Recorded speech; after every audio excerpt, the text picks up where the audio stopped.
Salutations, c'est Chibi, j'espère que vous allez bien. Je vous retrouve aujourd'hui pour mon point lecture du mois de février.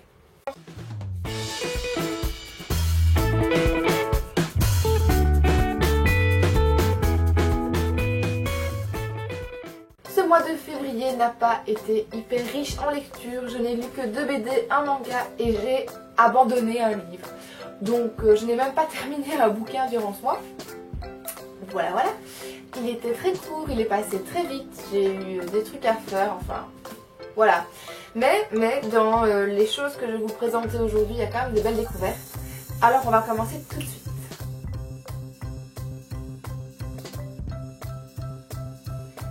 Commençons directement par le livre que j'ai abandonné. Il s'agit de La plage d'Ostende, écrit par Jacqueline Hartmann et qui a été publié ici chez Le Livre de Poche, je crois, c'est ça. Chez Le Livre de Poche donc.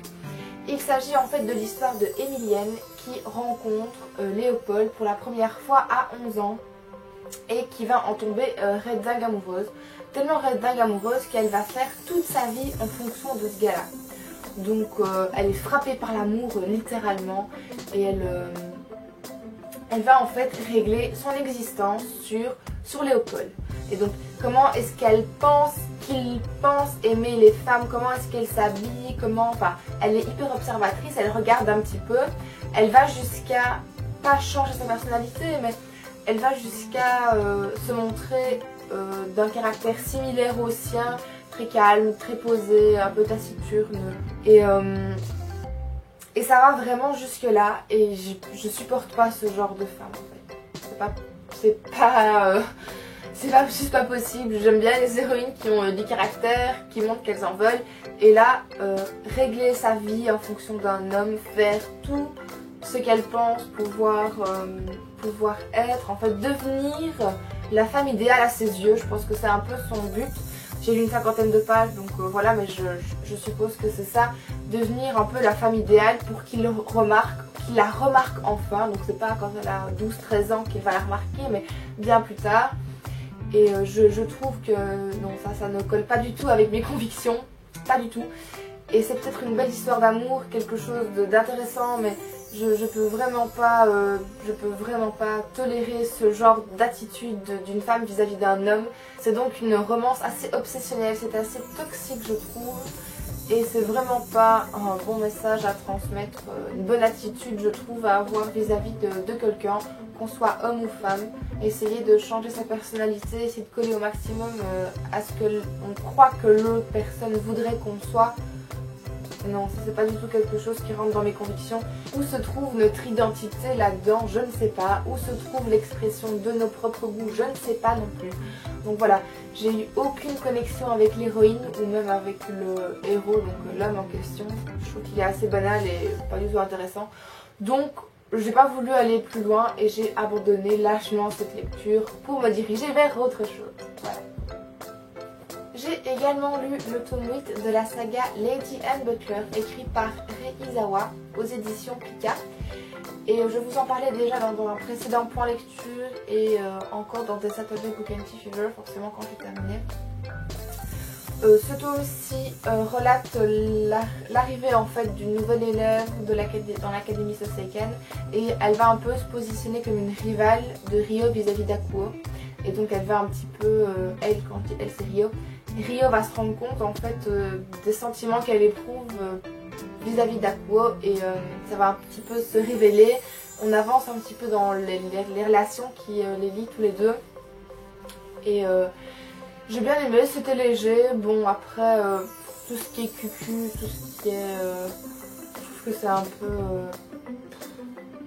peu saoulant en fait. C'est pas du tout le genre de sentiments que je recherche quand je lis un manga. Moi je suis quand même beaucoup plus dans les seinen. La légèreté des shoujo, je trouve ça bien, mais par contre ici on rentre vraiment dans le cliché de la jeune fille qui dès que le beau jeune homme approche, elle a le cœur qui palpite, elle rougit, elle se sent pas bien, tout ça enfin. Et ça se remarque, enfin bref. Et on lui demande si elle va bien. Ça ne fait qu'augmenter son malaise, bien sûr. Et donc, une fois passé ce petit détail qui me dérangeait assez, même si c'est un shoujo donc c'est tout à fait naturel, ça c'est propre au style du manga. Sinon c'est toujours aussi léger, c'est toujours aussi agréable, j'aime toujours autant les personnages, donc voilà, je crois que je vais acheter le tome 9 pour voir comment ça évolue. Si ça évolue encore dans les gros clichés, les grosses histoires un petit peu cucu comme ça, je crois pas que je vais continuer, mais sinon jusqu'à présent je trouve que c'est plutôt pas mal, donc je vais continuer. Ensuite, dans les 2 BD que j'ai lues, la première et celle-ci, il s'agit de La Légende de Noor, écrit et dessiné par Alice Picard et Corberan aux éditions Delcourt. Donc ça a été une belle découverte. Honnêtement, je m'attendais un petit peu à ça, puisque déjà moi quand j'achète des BD, je n'achète pas très souvent, mais quand j'en achète, en fait, j'essaie de trouver des beaux dessins et des histoires qui pourraient vraiment bien me plaire. C'est pas du tout le genre de lecture vers lequel je me dirige spontanément. Donc c'est vraiment quelque chose auquel j'accorde beaucoup d'importance, les dessins, les couleurs, etc. Et ici les dessins sont vraiment splendides, l'histoire est intéressante, donc il s'agit de celle d'un petit garçon au début de l'histoire qui s'appelle Noor et qui est ici sur la couverture et qui est chargé d'une mission, empêcher ses parents de couper le lien qui lie leur peuple en fait avec une déesse ancestrale. Et ce lien est représenté et figuré par un arbre colossal qui va en fait être abattu sur ordre des parents. Donc le rôle en fait de Noor, c'est d'empêcher que ses parents ne coupent ce lien et donc ne coupent l'arbre. Et on va voir en fait ce qui va se passer dans ce bouquin-ci, dans ce tome-ci, par rapport à cette histoire-là, par rapport à sa mission. On ne sait pas s'il va la réussir ou pas. Tout ça. Donc l'histoire est vraiment sympa, je trouve que les personnages sont intéressants, même si on sait en fait dès le début, ça c'est vrai que plus j'y réfléchissais après, et j'ai un petit peu refeuilleté la BD, c'est vrai que je me dis, c'était intéressant, mais on sait directement les personnages qui sont gentils et les personnages qui sont méchants, on arrive directement à savoir qui est qui, et j'aime bien quand on est dans la nuance aussi. Là les parents sont clairement du côté dark, vous voyez, du côté sombre. Alors que Noor veut essayer de remplir sa mission gentille, preux chevalier, tout ça. Enfin bref, c'est pas du tout une histoire de chevalier, mais vous comprenez le principe. Petit regret aussi du côté du manque d'informations sur leur univers, sur tout ce qui est mythologique, etc. Peut-être que ça va arriver dans le tome 2, peut-être pas. J'espère en tout cas que ça va arriver parce que c'est des choses qui m'intéressent en règle générale quand je découvre un univers, donc j'espère que ça va venir. Et donc pour revenir aux personnages, je trouve qu'ils sont intéressants et pour moi le seul qui est dans la nuance ici c'était le magicien. Pour ceux qui ont lu la BD, ils savent de qui je parle. Et j'espère que par la suite on aura des personnages un petit peu plus nuancés et un petit peu mieux, enfin desquels en tout cas on retire un peu plus de psychologie pour pouvoir continuer dans l'histoire. Je vais certainement acheter le tome 2 quand il sortira puisque c'était une belle découverte et que je suis curieuse d'en savoir un petit peu plus sur l'univers et sur ce qui va se passer ensuite. Je ne vais pas vous spoiler. Et j'ai gardé le meilleur pour la fin. Il s'agit de Yaxine, le tome 1, Le Faune Gabriel, écrit par Dimitri Veil et Man Arenas aux éditions Métamorphose, dans la collection Métamorphose, aux éditions Soleil, pardon. Et ici, ça a été en fait une BD que j'ai achetée sous les conseils de Émilie de la chaîne Bulldog. Je pense que vous l'avez certainement vu passer aussi. La couverture était vraiment trop belle pour que je la laisse filer comme ça. Et donc au départ, je voulais acheter ceci et je suis repartie avec ça. Chercher l'erreur. Et j'ai dû la commander parce que mon libraire ne l'avait pas. Et je voulais vraiment l'avoir. Et je l'ai eu. Là voilà, et je l'ai lu et ça a été vraiment une magnifique découverte, encore plus que La Légende de Noor, franchement. C'est vraiment une très belle BD, c'est vraiment une histoire, en fait, l'histoire est pas fascinante. Je trouve que c'est pas quelque chose qui va jouer sur du suspense, l'attrait du lecteur, c'est juste extrêmement doux. L'ambiance est créée par les images en fait. On se laisse emporter, voilà, c'est exactement ça. On se laisse porter par l'histoire, on se laisse porter par le petit faune Gabriel qui est vraiment trop mignon, franchement. Là, vous le voyez sur la couverture. Et je trouve que le petit faune est vraiment superbe, il est magnifique. Et les dessins sont, en plus d'être splendides, ils sont plein de poésie. Les couleurs sont vraiment très douces. Je trouve vraiment que c'est une bande dessinée qui est très très réussie. Elle est pleine de poésie. C'est vraiment magnifique. Je trouve que c'est un très beau travail. Je vous recommande fortement. Il y a juste 3 petits bémols que je voudrais quand même soulever. Un, c'est son prix.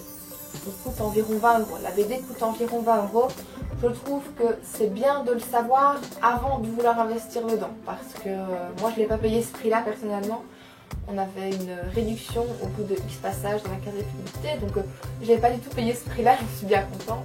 Mais c'est vrai que 20 euros pour une bande dessinée, c'est quand même un investissement. Et c'est quand même bien de le savoir avant. Même si je trouve que, effectivement, si j'avais dû mettre 20 euros, je n'aurais pas du tout regretté mon achat. C'est vraiment une très très belle découverte. Ensuite, il y a un truc qui m'a vraiment dérangée, c'est les gros encadrés de texte en fait. Ça c'est un vrai problème, je trouve que c'est vraiment pourri. Je déteste ça. Ça coupe le dessin, pas que ça coupe l'histoire, mais je trouve vraiment que ça gâche le dessin, les gros encadrés, clac, clac, clac, clac, clac, clac, comme ça.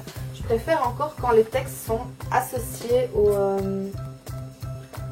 à l'image. Je trouve que c'est beaucoup plus doux. Certes, peut-être un petit peu moins lisible, mais je trouve que c'est beaucoup plus doux. Et voilà. Donc ça, c'est vraiment ce qui m'a le plus dérangé, c'est les encarts de texte. Et encore, je trouve que quand il s'agit de dialogue, ça s'intègre beaucoup mieux. Les formes arrondies, puisque le phylactère est rond, je trouve que ça s'intègre beaucoup mieux. Et voilà, ceci. Et le troisième bémol, ça c'est totalement personnel. J'ai pas du tout aimé la représentation des faits en fait. Je suis un peu déçue là-dessus. C'est pas du tout le genre de représentation que je m'en fais moi d'habitude. Et je trouve que certaines sont pas mal, mais je trouve qu'en règle générale, elles sont pas... Voilà. Je trouve qu'elles sont pas top, mais à nouveau, ça c'est 100% mon avis. Et pas du tout un critère objectif sur les bémols du livre, mais je trouve que quand on montre ça pour une fée, ben... c'est pas du tout la représentation que j'en ai habituellement. Donc voilà, juste une petite déception de ce point de vue là. Sinon, les dessins, comme je l'ai dit, sont super beaux. La poésie est partout, vraiment, vraiment, c'est sublime. C'est une très très belle découverte.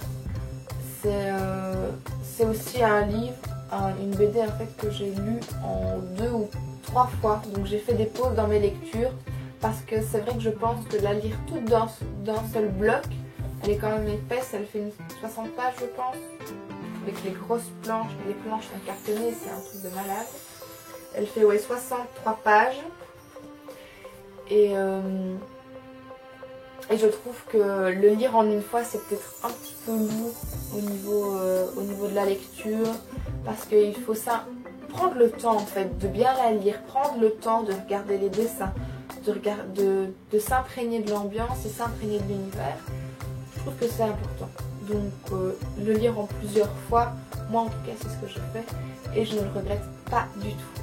À présent que le point lecture est terminé, je vais piocher dans ma book jar pour voir quel est le prochain livre que je vais lire, puisque le livre qui était en cours a été lâchement abandonné en cours de route, donc c'était celui-ci. J'ai essayé de le lire et je n'ai pas aimé, donc je vais arrêter, hein, voilà. Et donc on va voir lequel va ressortir maintenant. J'espère que ce sera pas trop un pavé énorme. Ah bah si. Ah bah si. Super. J'avais espéré le garder pour cet été, mais le hasard en a décidé autrement. Il s'agit donc de Musashi, la pierre et le sabre, écrit par Eiji Yoshikawa. Ouais. Aux éditions J'ai lu. Et vous voyez que c'est un pavé innommable. Ça fait des années qu'il est dans ma bibliothèque et j'ai toujours pas lu. Je crois qu'on sait pourquoi. J'avais quand même commencé. Hein. J'avais lu 48 pages. Bon, avec un super marque-page Diddle. Ça dit de quand je l'ai commencé. Hein, voilà. je vais lire le tome 1, donc je ne sais absolument pas où ça se termine. Il va falloir que je regarde un petit peu pour voir un peu, parce que je pense que quand ce sont des intégrales, on n'a pas de coupure tome 1, tome 2, ce qui paraît très logique. Mais il faut vraiment que je trouve de quoi couper ce truc-là, quoi. Ça va pas être possible, celui-là. Voilà. On verra bien.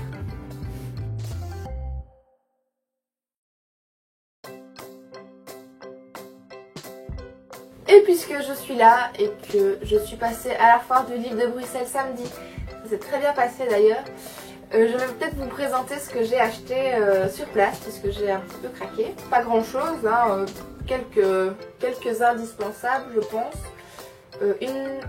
un achat sur un coup de tête et 2 livres que je voulais acheter depuis très longtemps, donc ça je ne regrette pas du tout. Et il y a des marque-pages en plus.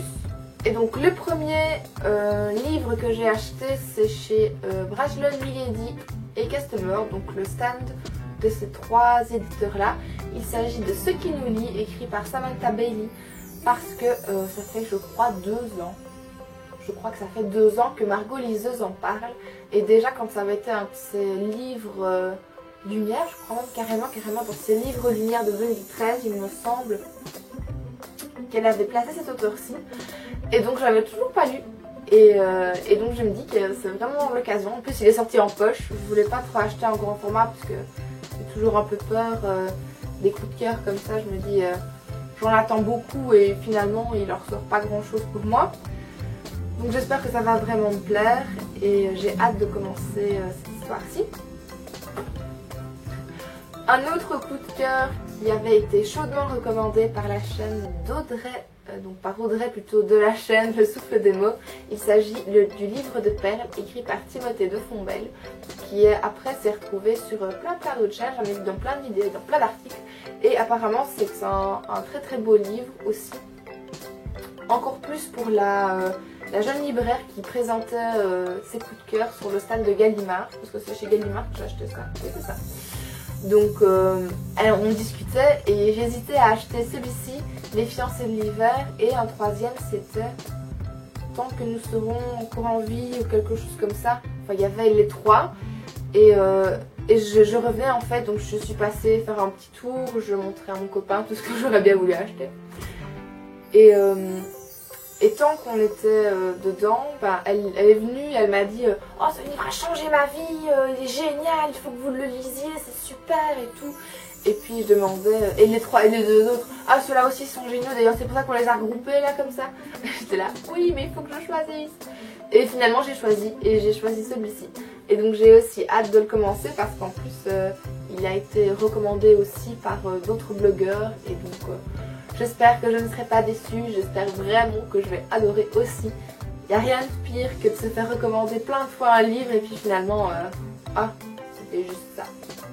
Bon, voilà, donc j'ai hâte de commencer. Et enfin, un achat sur un coup de tête, totalement. Vous avez peut-être vu sur Instagram que j'avais publié la couverture en fait de ceci. Les moustaches de la sagesse, conte du chat Salomon qui tomba des étoiles, écrit par Sheila Jeffries.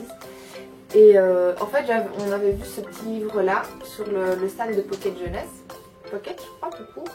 Oui Pocket tout court. Enfin, c'était à côté du rayon jeunesse et il y avait un grand stand avec plein de Pocket.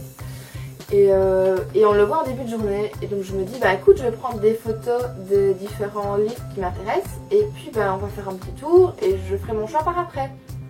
Et plus la journée passait, plus je me disais oh oui il a l'air vraiment sympa, j'ai envie de l'acheter. En plus c'est un Pocket, il va pas coûter super cher. Et au moment de revenir au stand, il était en rupture de stock et j'étais trop dégoûtée. Et donc je demande à la personne qui gérait le rayon, elle me dit bah écoutez s'il y en a plus c'est qu'il y en a plus. Mais par contre on va recevoir un réassort dans la journée, je peux pas vous promettre qu'il sera parmi les livres qui sont réassortis, mais vous pouvez toujours revenir. Et donc j'étais un peu en train d'être toute triste, j'étais là oh mais il avait l'air trop bien et tout. Et puis finalement on y est retourné et je l'ai acheté. C'est mon copain qui l'a retrouvé dans les rayons parce que je cherchais désespérément et on l'avait pas trouvé. Et donc voilà, et donc je me le suis procuré. Et donc c'est l'histoire en fait d'un petit chat donc, la quatrième de couverture commence comme ça. Imaginez qu'un soir d'orage, vous trouviez devant votre porte une minuscule boule de poils frigorifiée. Imaginez que malgré les temps difficiles que vous traversez, vous décidiez d'accueillir ce chaton dans votre foyer. Imaginez que Salomon, puisque c'est le nom que vous lui avez donné, ne soit en réalité pas un chat comme les autres. Qui est donc cet animal qui a parcouru un long, très long chemin depuis les étoiles, jusque sous un camion pour venir vous trouver, vous? Et si Salomon était un agent de bonheur, envoyé sur Terre pour éclairer votre vie? Voilà, ça m'a inspiré assez bien, je trouvais que c'était sympa. Et donc j'ai aussi hâte, comme les deux autres, de pouvoir le découvrir, il a l'air vraiment sympa. Et il est très court, il fait même pas 200 pages, il en fait 175 je crois. Ah non, 185, mais pour 10 pages de plus. Donc voilà, il a l'air vraiment super chouette. Et j'espère que je ne serai pas déçue non. Voilà. Parmi les marque-pages que j'ai achetés, il y a ceux des éditions Larocque dont je vais vous faire des petits close-up parce qu'ils sont vraiment super beaux. J'en ai pris 3, donc 3 pour 5 € je crois. Ce sont des éditions qui viennent du sud-ouest de la France, ils viennent de Toulouse. Ils ont fait tout le chemin jusqu'à la foire de Bruxelles pour pouvoir présenter leur travail. Et ce sont en fait des éditeurs qui travaillent beaucoup sur tout l'aspect graphique des livres. Il y a des enluminures, il y a des travaux au niveau des... vraiment, comme vous allez le voir, au niveau des marque-pages, c'est vraiment sublime. Ils font vraiment du très beau travail. Je trouve que c'est vraiment super joli. Et malgré le bonhomme qui nous a dit s'il vous plaît prenez pas de photos et tout, j'ai quand même réussi à prendre une photo du stand parce que je trouvais que c'était quand même dommage de ne pas mettre en avant un si beau travail d'éditeur, parce qu'ils ne font pas seulement que des enluminures et du travail graphique sur des marque-pages et sur la mise en page, ils font aussi des porte-livres en bois avec certains modèles uniques, enfin ils font vraiment du très bon travail. Et la dame avec qui j'ai discuté était vraiment très gentille, très aimable. Et elle trouvait justement que les organisateurs de Bruxelles étaient super accueillants. Donc ça fait vraiment plaisir de voir que les éditeurs français viennent jusqu'à Bruxelles pour rencontrer des Belges. Je trouve que c'est une belle démarche et je trouve aussi que leur travail mérite d'être mis en avant. Donc voilà pourquoi je vous en parle un petit peu maintenant. J'ai aussi acheté une carte postale. J'ai pensé fort à Margot, de Margot Liseuse, parce qu'il s'agit d'un petit renard avec un paysage de neige. Donc voilà. Et je pense que je vais m'en servir comme marque-page aussi, parce que je trouve que l'image était vraiment très belle. Donc voilà. Et voilà, je pense que j'ai parlé de tout ce dont je devais vous parler. Donc j'espère que cette vidéo vous aura plu. Et d'ici la prochaine, normalement ce sera samedi, je vous fais plein de gros bisous et portez-vous bien. Salut! Ah oui, et j'ai tiré au sort pour le concours des 100 abonnés et c'est toi Elliot qui l'a remporté. Donc c'est Elliot de la chaîne Elliot et des livres dont je vous ai déjà parlé dans un tag, le tag de la Saint-Valentin littéraire. Donc félicitations à toi et j'attends tes coordonnées au plus vite. Tu peux me les envoyer par mail. Je vais laisser mon adresse en barre d'infos. Salut!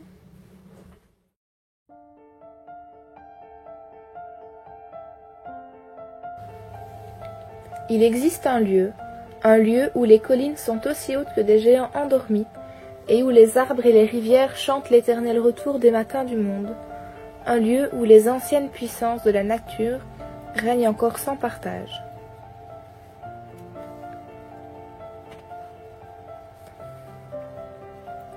C'est une île au contour incertain, couronnée de forêts peuplée de nymphes et de fées, et de faunes au manteau orné de gemmes de rosée.